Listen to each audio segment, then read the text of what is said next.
തമിഴ്നാട്ടിലെ തേനിയിലെ കാമാക്ഷിപുരം എന്ന് പറയുന്ന ഒരു ഗ്രാമം. അവിടെ ഗണേശൻ എന്ന പേരുള്ള ഒരാള്. അദ്ദേഹത്തിന് ഒരു മകനും മകളുമാണുള്ളത്.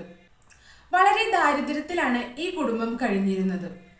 ഈ ഗണേശന് കേരളത്തിലാണ് ജോലി. ആഴ്ചയിൽ ഒരു വട്ടം മാത്രമാണ് ഇദ്ദേഹം നാട്ടിലേക്ക് വരാറ്. പിറ്റേ ദിവസം തിരിച്ചു പോവുകയും ചെയ്യുമായിരുന്നു.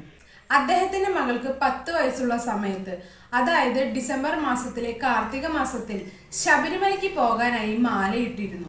ഈ കുട്ടിയുടെ ജനന സമയത്തുണ്ടായ ചില പ്രശ്നങ്ങൾ കാരണമാണ് ഇങ്ങനെ ഒരു നേർച്ച നേർന്നത്. ഈ ഒരു പെൺകുട്ടിയെ കുറിച്ച് പറയുകയാണെങ്കിൽ വളരെ എനർജറ്റിക് ആയിട്ടുള്ള ഒരു പെൺകുട്ടിയാണ് ഈ കുട്ടി. വീട്ടിലെ എല്ലാ ജോലികളും ആ കുട്ടി ചെയ്തിരുന്നു. ഈ കുട്ടിയുടെ വലിയൊരു ആഗ്രഹം എന്ന നിലയിൽ തന്റെ അമ്മയോട് എപ്പോഴും പറയാറ്, തനിക്ക് പഠിച്ച് വലിയ ഡോക്ടർ ആകണം, എന്നിട്ട് തന്റെ നാട്ടിൽ പാവപ്പെട്ടവരെ ചികിത്സിക്കണം എന്നതൊക്കെയായിരുന്നു ഈ കുട്ടിയുടെ വലിയൊരാഗ്രഹം. എന്നാൽ ഒരു ദിവസം, വ്യക്തമായി പറഞ്ഞാൽ ഡിസംബർ 1, 2014, അന്ന് ഈ കുട്ടി സ്കൂളിൽ നിന്നും നേരത്തെ വീട്ടിലേക്ക് എത്തുകയാണ്. മഴയായതുകൊണ്ട് തന്നെ സ്കൂൾ നേരത്തെ വിട്ടിരുന്നു. ഇതേ സമയം തന്നെ ഇവരുടെ വീട്ടിലെ ആർക്കോ മാസമുറയാകുന്നുണ്ട്. അതുകൊണ്ട് തന്നെ ഈ ഒരു പെൺകുട്ടി മാലയിട്ടത് കൊണ്ട് ആ ഒരു വീട്ടില് ഈ കുട്ടിക്ക് താമസിക്കാനായിട്ട് പറ്റില്ലായിരുന്നു. അങ്ങനെ തന്റെ അമ്മായിയുടെ വീട്ടിലേക്ക് ഈ ഒരു പെൺകുട്ടിയെ പറഞ്ഞയക്കുകയാണ് വീട്ടുകാര്. ഏകദേശം 4 മണിയോട് കൂടിയാണ് കുട്ടി വീട്ടിൽ നിന്നും അമ്മായിയുടെ വീട്ടിലേക്ക് പോകുന്നത്. തനിച്ചാണ് ഈ പെൺകുട്ടി അമ്മായിയുടെ വീട്ടിലേക്ക് പോകുന്നത്. ഈ കാര്യം വീട്ടുകാർ അമ്മായിയെ വിളിച്ചറിയിക്കുകയും ചെയ്തു. കുറെ സമയം കുട്ടിയെ വെയിറ്റ് ചെയ്തിട്ടും കുട്ടി എത്താത്തതിനെ തുടർന്ന് അമ്മായി വീട്ടിലേക്ക് വിളിച്ചു ചോദിക്കുന്നു. എന്നാൽ കുട്ടി വീട്ടിലും ഉണ്ടായിരുന്നില്ല. അങ്ങനെ കുട്ടി മിസ്സായി എന്നുള്ള കാര്യം ഇവർക്ക് മനസ്സിലായി.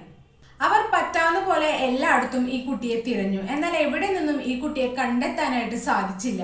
പിന്നീട് വീട്ടുകാർ പോലീസ് സ്റ്റേഷനിൽ ചെന്ന് ഒരു പരാതി കൊടുക്കുകയാണ്. ഈ ഒരു 10 വയസ്സുകാരിക്ക് എന്താണ് സംഭവിച്ചത്, ആ ഒരു സ്റ്റോറിയാണ് നമ്മൾ ഇന്നത്തെ എപ്പിസോഡിൽ പറയുവാനായിട്ട് പോകുന്നത്. Hi guys, welcome back to my channel day with Devatti വ്ളോഗിലേക്ക് എല്ലാവർക്കും സ്വാഗതം. എന്റെ വീഡിയോസ് ആദ്യമായിട്ട് കാണുന്നവരാണെങ്കിൽ ചാനൽ ഒന്ന് സബ്സ്ക്രൈബ് ചെയ്യുക, വീഡിയോ ഇഷ്ടമായ ലൈക്ക് കൂടി ചെയ്യുക. അപ്പൊ നമുക്ക് വീഡിയോയിലോട്ട് പോകാം.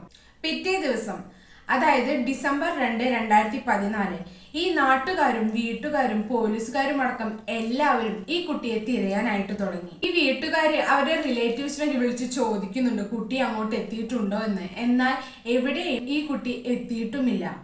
ഇങ്ങനെ പോകുന്ന സമയത്താണ് അജിത് കുമാർ എന്ന് പറയുന്ന ഒരാള് ഒരു കിണറിന് സമീപം നിൽക്കുകയായിരുന്നു. ഏകദേശം 5 മണിയായിരുന്നു സമയം. യാദൃശികമായി അയാൾ കിണറ്റിലേക്കൊന്ന് നോക്കി. എന്തോ ഒരു തലയിണ കിടക്കുന്ന പോലെയാണ് അയാൾക്ക് ആദ്യം തോന്നിയത്. പിന്നീട് അയാൾക്ക് മനസ്സിലായി അതൊരു പെൺകുട്ടിയാണെന്ന്. ആ സമയം നാട്ടിലൊരു പെൺകുട്ടിയെ കാണാതായ വിവരവും ഇദ്ദേഹത്തിന് അറിയാമായിരുന്നു. അതുകൊണ്ട് തന്നെ ഇദ്ദേഹം നേരെ പോലീസുകാരെ വിവരം അറിയിക്കുകയാണ് ചെയ്തത്. ഫയർഫോഴ്സ് എത്തിയാണ് മൃതദേഹം പുറത്തെടുത്തത്. ഒപ്പം തന്നെ വീട്ടുകാർ അത് തങ്ങളുടെ 10 വയസ്സായ മകൾ തന്നെയാണെന്ന് സ്ഥിരീകരിക്കുകയും ചെയ്തു. ശേഷം ഈ ഒരു മൃതദേഹം പോസ്റ്റ്മോർട്ടത്തിനായിട്ട് കൊണ്ടുപോവുകയാണ്. ഇതിനോടകം തന്നെ ഈ ഒരു മരണത്തെക്കുറിച്ച് നാട്ടിലെ പല രീതിയിലുള്ള സംസാരങ്ങൾ ഉണ്ടാകുന്നുണ്ട്. ഈ കിണറിനോട് ചേർന്ന് തന്നെ ഒരു ചോളം കൃഷി നടത്തുന്നുണ്ട്. ചിലപ്പോൾ അങ്ങോട്ട് പോയപ്പോൾ കാൽ വഴുതി കിണറ്റിൽ വീണതാകാമെന്നും നാട്ടുകാർ പറയുന്നുണ്ട്.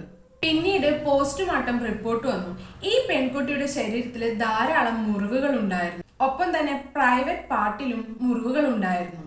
ഇത്തരത്തിലുണ്ടായിട്ടുള്ള ഈ മുറിവുകളെല്ലാം തന്നെ കുട്ടി ഒരു ബലാത്സംഗത്തിന് ഇരയായിട്ടുണ്ട് എന്നതാണ് സൂചിപ്പിക്കുന്നത്. ഇത് കേട്ട ഉടനെ തന്നെ വീട്ടുകാരും നാട്ടുകാരും നല്ല രീതിയിൽ ഞെട്ടിപ്പോവുകയാണ്. പെട്ടെന്നാണ് ഈ അമ്മ അവിടെ ഉണ്ടായിരുന്ന, ആ കൂട്ടത്തിൽ തന്നെ ഉണ്ടായിരുന്ന കുമരേശൻ എന്ന് പറയുന്ന ഒരു വ്യക്തിയുടെ നേരെ തിരിയുന്നത്. നാട്ടുകാരോട് പെട്ടെന്ന് തന്നെ അവനെ പിടിക്കാനായിട്ട് പറഞ്ഞു. നാട്ടുകാർ അവനെ പിടികൂടുകയും ചെയ്തു. ഒരു സംശയത്തിന്റെ പേരിലാണ് അവനെ പിടിച്ചത്. ഇയാളോടൊപ്പം തന്നെ ഇയാളുടെ കൂട്ടാളികളായ സുന്ദരരാജ്, രവി എന്നിവരെ കൂടി നാട്ടുകാർ പിടികൂടി. ഇവരെ നേരെ പോലീസുകാർക്ക് കൈമാറുകയാണ് ചെയ്തത്. ഇവരെ സംശയിക്കാനുണ്ടായ മെയിൻ ആയിട്ടുള്ള കാര്യം എന്ന് പറയുന്നത്, ഈ പെൺകുട്ടിയോട് മൂവരും സംസാരിച്ചു നിൽക്കുന്നത് നാട്ടിലെ തന്നെ പാൽപ്പാണ്ടി എന്ന് പറയുന്ന ഒരാൾ കണ്ടിരുന്നു. മാത്രമല്ല ഈ പെൺകുട്ടിയുടെ ഡെഡ് ബോഡി കിടന്നിരുന്ന കിണറിനടുത്തു നിന്നും ഈ മൂവരും വരുന്നത് നാട്ടിലെ മറ്റൊരാൾ കൂടി കണ്ടിരുന്നു. ഇതോടുകൂടി ഈ ഒരു കേസിൽ ഇവർക്ക് പങ്കുണ്ടെന്ന കാര്യം പോലീസുകാർക്ക് വ്യക്തമായി. പോലീസുകാർ അവരുടെ രീതിയിൽ ചോദ്യം ചെയ്തപ്പോൾ എല്ലാ കാര്യങ്ങളും ഇവർ തുറന്നു പറയുന്നു. 2014 ഡിസംബർ 1 ഈ പെൺകുട്ടിയുടെ വീട്ടിൽ ആരോ മാസമുറ ആയതിനാൽ ഈ പെൺകുട്ടി വീട്ടിൽ നിന്നും അമ്മായിയുടെ വീട്ടിലേക്ക് പോകുന്നു.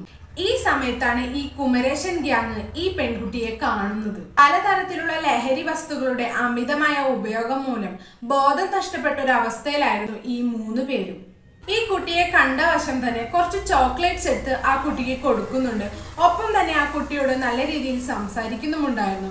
ഇതേ സമയത്താണ് ഈ പാൽപാണ്ടി എന്ന് പറയുന്ന ആള് ഈ വഴി കടന്നുപോയത്.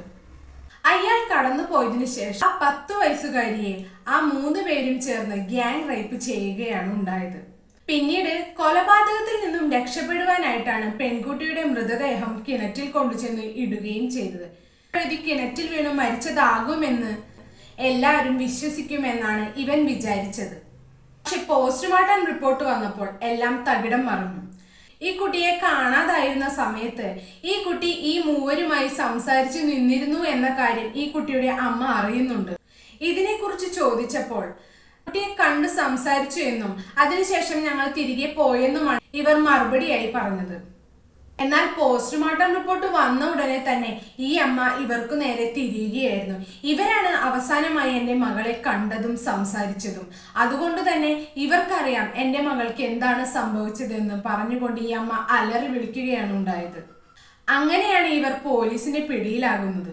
വളരെ ക്രൂരമായിട്ട് തന്നെ ആ ഒരു പെൺകുട്ടിയുടെ മാറിടം ഇവർ 3 പേരും ചേർന്ന് കടിച്ചൊരു വിധമാക്കിയിരുന്നു. അത്രയ്ക്ക് ക്രൂരവും പൈശാചികവുമായിട്ടാണ് ഈ പെൺകുട്ടി ഇവർ കൊല്ലുന്നത്. പിന്നീട് ഈ കേസ് കോടതിയിലേക്ക് എത്തുകയും ഇവർക്ക് 3 പേർക്കും ജീവപര്യന്തം ശിക്ഷ നൽകുകയും 50,000 രൂപ പിഴ ചുമത്തുകയും ചെയ്തു. ജയിലിലായതിനു ശേഷം പലതവണ ഇവർ ജാമ്യാപേക്ഷ നൽകിയെങ്കിലും ഒരു കോടതിയും ഇവർക്ക് ജാമ്യം നൽകിയില്ല. ഈ ഒരു സ്റ്റോറിയെ കുറിച്ചുള്ള നിങ്ങളുടെ അഭിപ്രായം താഴെ കമന്റിലൂടെ രേഖപ്പെടുത്താൻ മറക്കരുത്.